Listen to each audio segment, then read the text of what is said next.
Hello and welcome everyone.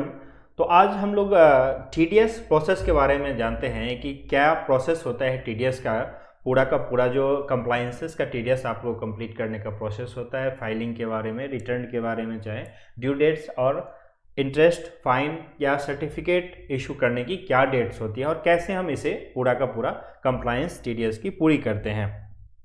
तो TDS का जो प्रोसेस होता है वो 4 स्टेप्स में पूरा होता है।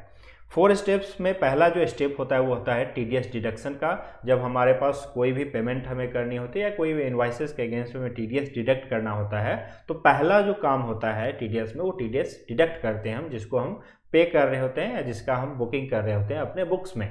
और दूसरा, उसके बाद हमने टीडीएस डिडक्ट कर लिया है तो उसे हमें गवर्नमेंट को डिपॉजिट करना होगा। तो दूसरा जो काम होता है, दूसरा स्टेप, वो होता है टीडीएस पेमेंट का। एंड तीसरा स्टेप पेमेंट के बाद आपका टीडीएस रिटर्न की फाइलिंग की होती है। एंड चौथा टीडीएस सर्टिफिकेट इशू करने की। तो ये 4 स्टेप्स होते हैं जिसमें आपका टीडीएस का कंप्लायंस पूरा का पूरा प्रोसेस पूरा होता है। अब हम इसे एक एक करके देख लेते हैं कि कैसे कैसे हमें किस डेट्स पे हमें टीडीएस डिडक्ट करना है, किस डेट को पेमेंट करना है, किस डेट को हमको रिटर्न फाइलिंग करनी है और किस डेट को हमको फिर टीडीएस सर्टिफिकेट इशू करना है। और अगर हम इसे टाइमली नहीं करते हैं तो हमें क्या इंटरेस्ट देने पड़ेंगे, क्या हमें फाइलिंग जो फ़ी होती है लेट फ़ी देनी पड़ेगी।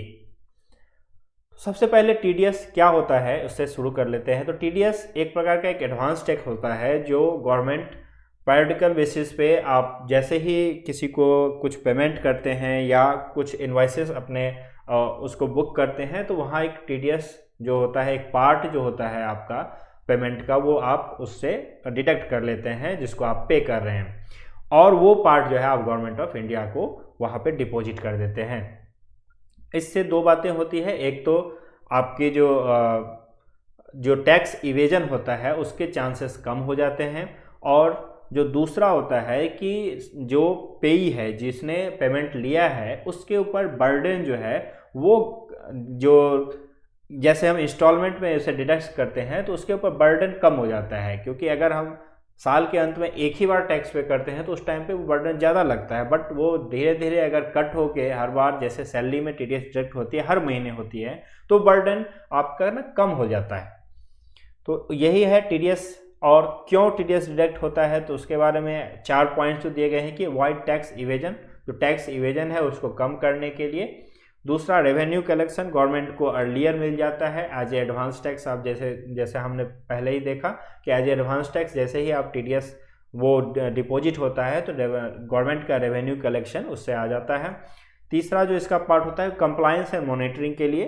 Compliance and monitoring in the sense कि अगर कोई पेमेंट जिस पे टीडीएस डिडक्ट नहीं होता है तो वो गवर्नमेंट के नज़र में नहीं आ पाता है, लेकिन अगर उसी पे टीडीएस डिडक्ट हो जाता है तो उसकी फाइलिंग होती है, उसके पैन नंबर, जिसको आपने पे किया है उसका पैन नंबर आप उसमें जब फाइलिंग करते हैं तो वहाँ डालते हैं, तो वो एक तरह से गवर्नमेंट के दायरे में, उसके जो क्षेत्र में आ गया, और वो जब चाहे उसको वहाँ से मॉनिटरिंग के पर्पज़ से उसे यूज कर सकते हैं। जैसे अभी आप देखते भी होंगे कि अगर आप फाइलिंग नहीं करते या कुछ आपका इनकम छूट जाता है तो गवर्नमेंट आपको उसका इंफॉर्मेशन देती है, वो रिमाइंड कराती है आपको कि आपने कुछ छोड़ रखा है, आपके ट्रांजैक्शन, हाई ट्रांजैक्शन वैल्यू करके जो, या एनुअल इन्फॉर्मेशन जो सिस्टम है एआईएस का, उसमें से आपको वो बताती है कि आपका ये इनकम छूट गया है। यही पर्पस होता है टीडीएस का भी। चौथा जो आपका सबसे लास्ट पर्पस है उसका है कि less burden on income receiver. जो इनकम रिसीव कर रहा है, जो इनकम जिसे मिल रही है, उसके ऊपर बर्डन कम होता है। जैसे मैंने बताया कि सैलरीड पर्सन को हर महीने टीडीएस डिडक्ट होता है, तो अगर ये हर महीने नहीं डिडक्ट हो तो उन्हें एक साथ ही जब इनकम टैक्स रिटर्न फाइल करेंगे तो वो टीडीएस के बदले उनको इनकम टैक्स देना पड़ेगा, तो उस टाइम पे वो बर्डन उनको ज़्यादा लग सकता है। लेकिन अगर वही हर महीने डिडक्ट हो जाता है पार्ट वाइज तो वो बर्डन यहाँ पे कम हो जाता है। उसके बाद है कि टीडीएस का डिडक्शन हम कब करेंगे।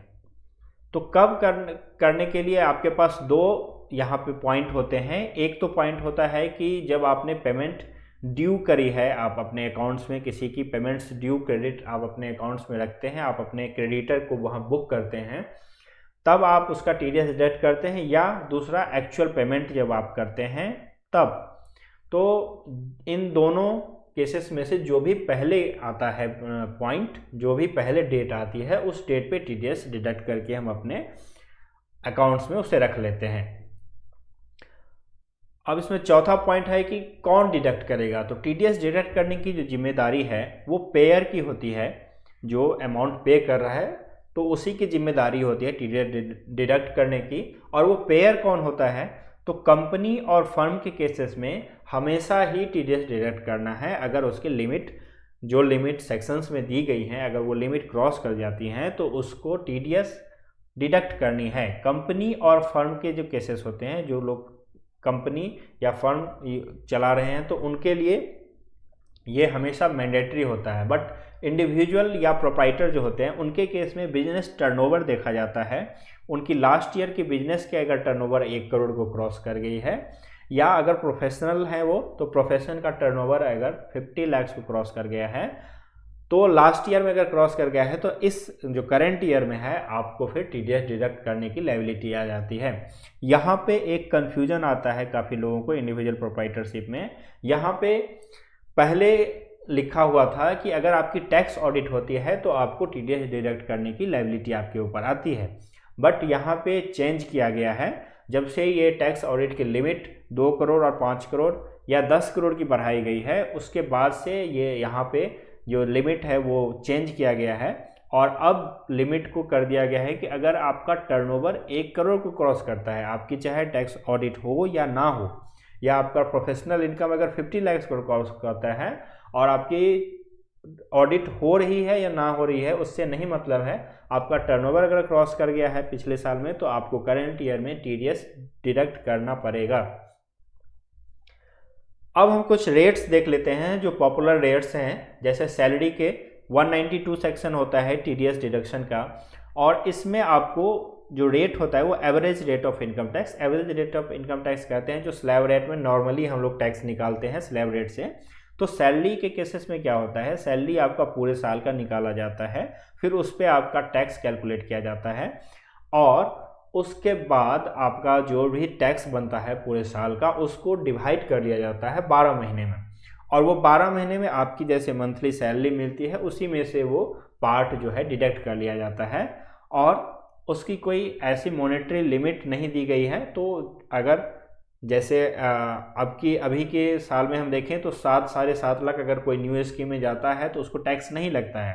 तो अगर न्यू स्कीम में वो ऑप्ट कर रहा है और उसकी 7.5 लाख से कम इनकम है, तो उसका कोई भी टीडीएस डिडक्शन नहीं होगा अभी इस करंट ईयर में 2023-24। और उसके बाद अभी नेक्स्ट ईयर का भी सेम ही रेट है, तो उसमें भी कोई टीडीएस डिडक्शन नहीं होगा।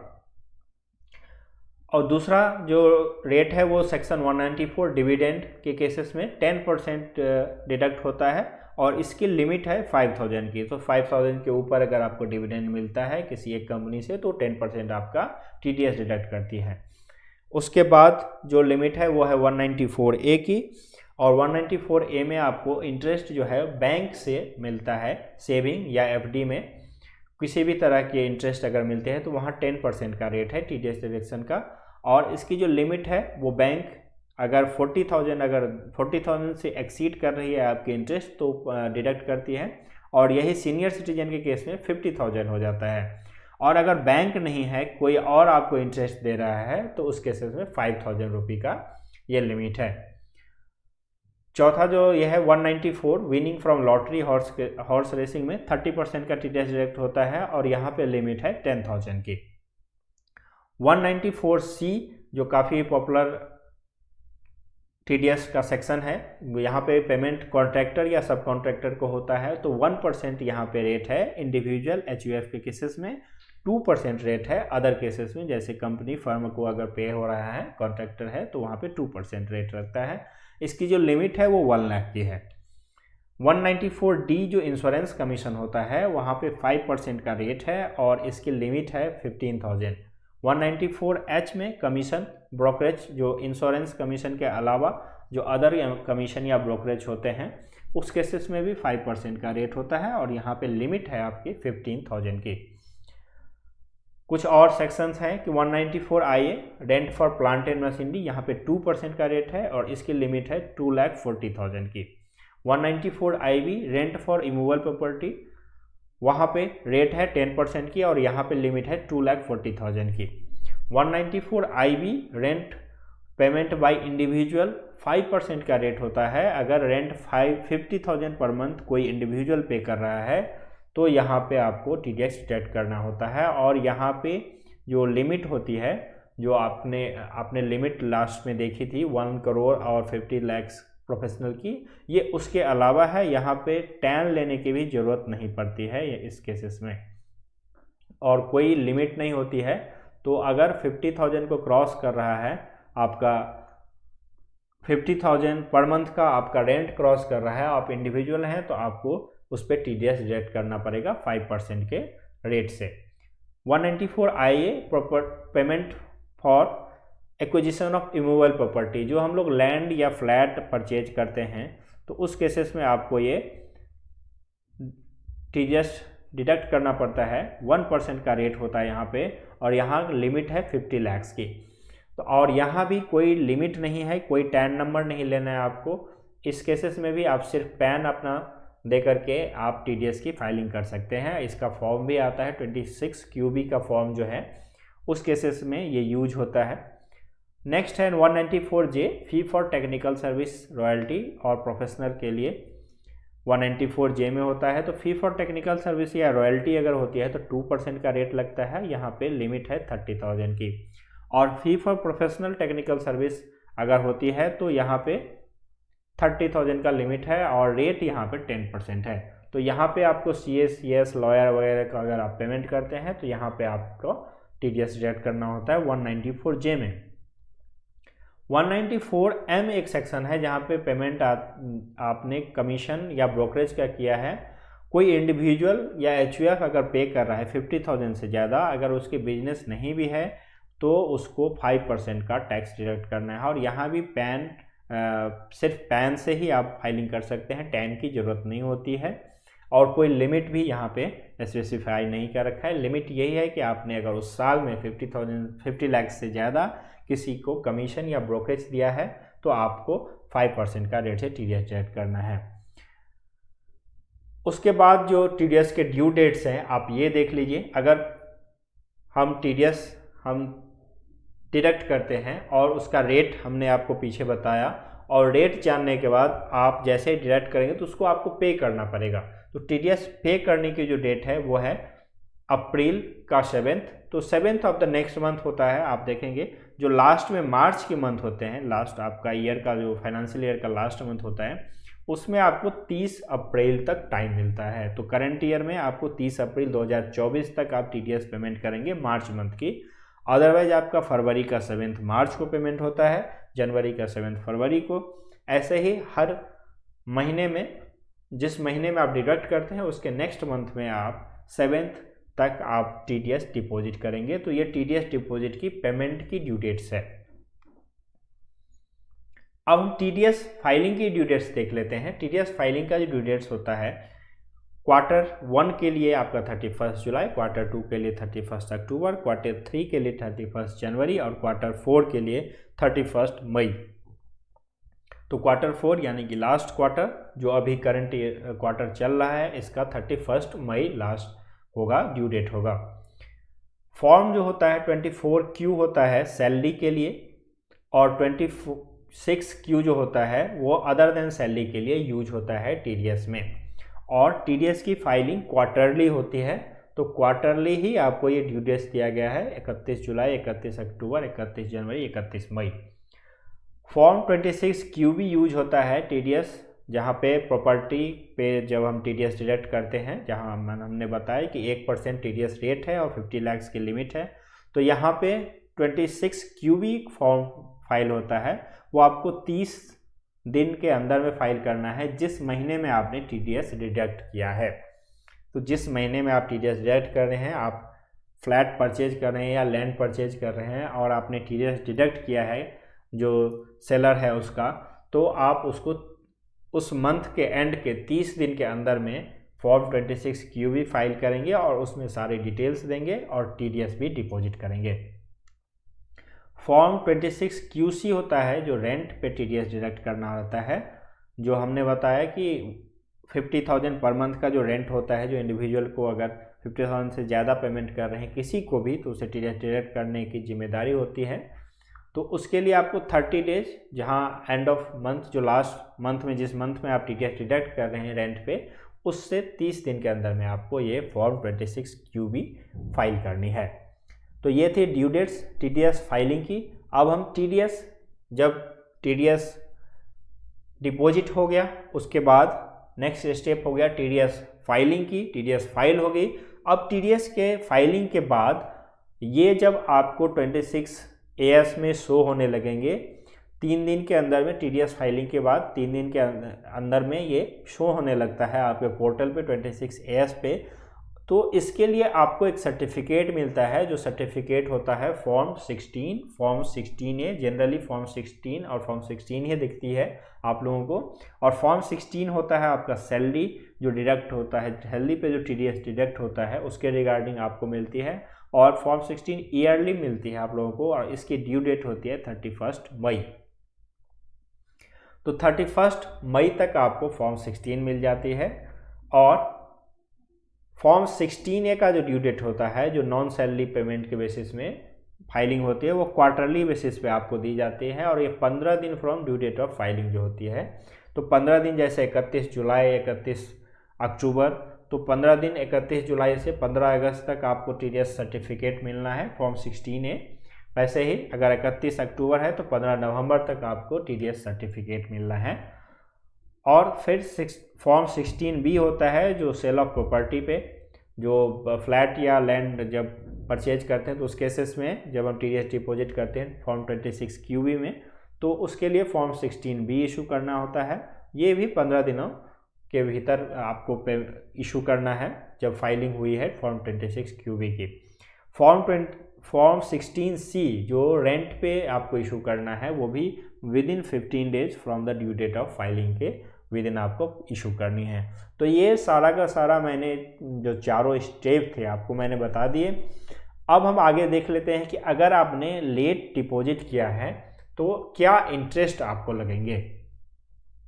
तो पहला, अगर आपने डिडक्ट ही नहीं किया है, किसी का आपने छोड़ दिया है, किसी का डिडक्शन होना था, जो मैंने पीछे के आपको पूरे डिटेल्स बताए हैं उसके अकॉर्डिंग अगर आपके ऊपर लायबिलिटी बनी है और आपको डिडक्ट करना था, अगर और आपने नहीं डिडक्ट किया है, तो आपको 1% पर मंथ के हिसाब से आपको TDS का जो अमाउंट है उसमें आपको ऐड करना पड़ेगा, TDS के अमाउंट का 1% पर मंथ। और ये स्टार्ट होता है जब से आपने डिडक्ट किया है, जिस मंथ में आपने डिडक्ट किया है वो मंथ प्लस जिस मंथ में आपने ये पेमेंट किया है उस मंथ को भी काउंट करेंगे। तो दोनों मंथ को काउंट करके जो पर मंथ है वहाँ पे पार्ट ऑफ मंथ को भी पूरा मंथ माना जाएगा। तो अगर आपने जनवरी में कोई डिडक्शन की है और उसकी जो ड्यू डेट थी 7th को, आपने फरवरी में आपने उसे 7 फरवरी तक उसे डिपॉजिट नहीं किया है, तो 7 फरवरी के बाद जब भी आप उसे डिपॉजिट करेंगे तो आपको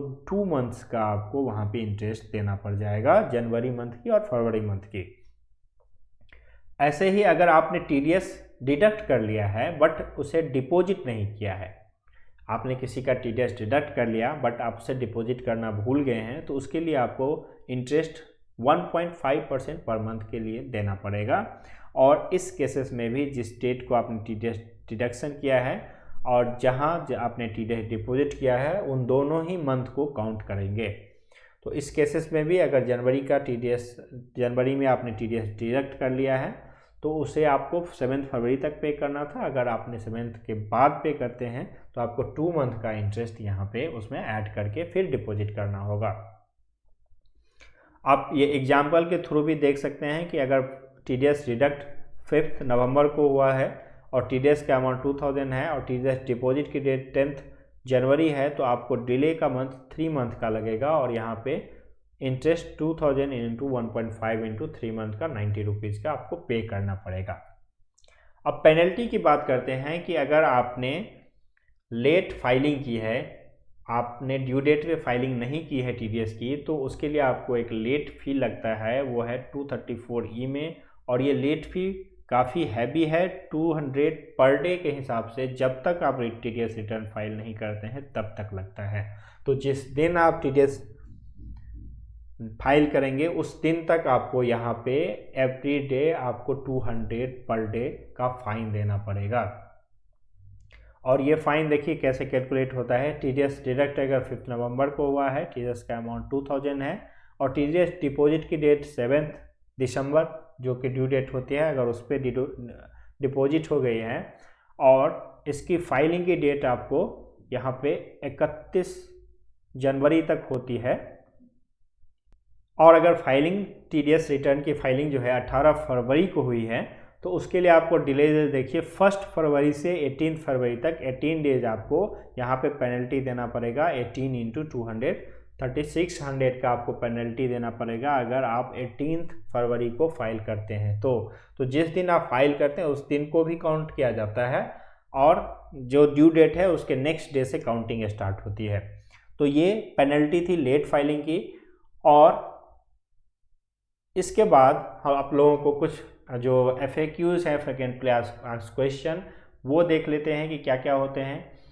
तो क्या क्या रिस्पॉन्सिबिलिटी होती है जो पर्सन डिडक्ट करता है TDS, उसके लिए उसको टैन नंबर एक लेना पड़ता है। जो इंडिविजुअल HUF होते हैं उनको टैन नंबर लेना पड़ता है। बट कंपनियों के केसेस में ये टैन नंबर अब जैसे कंपनी आप रजिस्टर करेंगे उसी के साथ आ जाती है। बट पार्टनरशिप फर्म के केसेस में आपको लेना पड़ेगा अलग से, और जो इंडिविजुअल होते हैं उनके केसेस में भी लेनी पड़ती है। उसके बाद आपका जो दूसरी लायबिलिटी होती है वो होती है आपको डिडक्टी जो है जिसको आप पेमेंट कर रहे हैं उसका पैन नंबर लेना। और अगर वो पैन नंबर नहीं देता है तो यहाँ पे एक higher rate of TDS deduction होता है, वो है 20% का डिडक्शन रेट। और ये रेट जो है, जो हमने पीछे रेट्स देखे हैं, अगर वो पर्सन आपको पैन नंबर नहीं देता है तो आपको 20% के रेट से उसे TDS उसका डिडक्ट करना होगा। और अगर वो पैन नंबर देता है तो वो पैन का सही, जो फाइलिंग के टाइम में आपको सही पैन वहाँ पे डालना है ताकि उसके जो 26 AS में वहाँ रिफ्लेक्ट कर जाए, या AS में उसके वो जो इनकम है वो रिफ्लेक्ट करे, और TDS का अमाउंट जो आपने डिडक्ट किया है वो भी रिफ्लेक्ट करे। आपको ये मैंने बताया कि अगर आप कोई पैन नंबर नहीं देता है तो आपको 20% से TDS डिडक्ट करना है हायर रेट से। और कुछ सेक्शंस में ये अलग रेट्स भी हैं, बट ज़्यादातर सेक्शन में ये 20% का ही रेट है। जो तीसरा जो फ्रिक्वेंटली आस्क्ड क्वेश्चन होता है कि रिवाइज TDS रिटर्न की क्या टाइम लिमिट होती है। तो रिवाइज TDS रिटर्न की कोई भी टाइम लिमिट नहीं होती है ऐसा। तो जब जैसे ही आपको ये पता चले कि अगर आपके TDS में कोई करेक्शन है तो उसको जिस दिन पता चले उसी दिन करेक्ट कर लीजिए आप। तो इसकी कोई लिमिट नहीं होती है। तो इस तरह से सारा का सारा जो TDS का प्रोसेस है मैंने आपको इसमें समझा दिया। होपफुली इसके बाद आपको TDS के प्रोसेस में कंप्लायंसेस में कोई कन्फ्यूजन नहीं होगी। आगे की और भी अपडेट्स के लिए आप हमारे चैनल को सब्सक्राइब कर लें, और कोई क्वेरी हो, कोई क्वेश्चन हो तो इस वीडियो के नीचे इस लिंक में कमेंट बॉक्स में आप जाके क्वेश्चन कर सकते हैं। Thank you.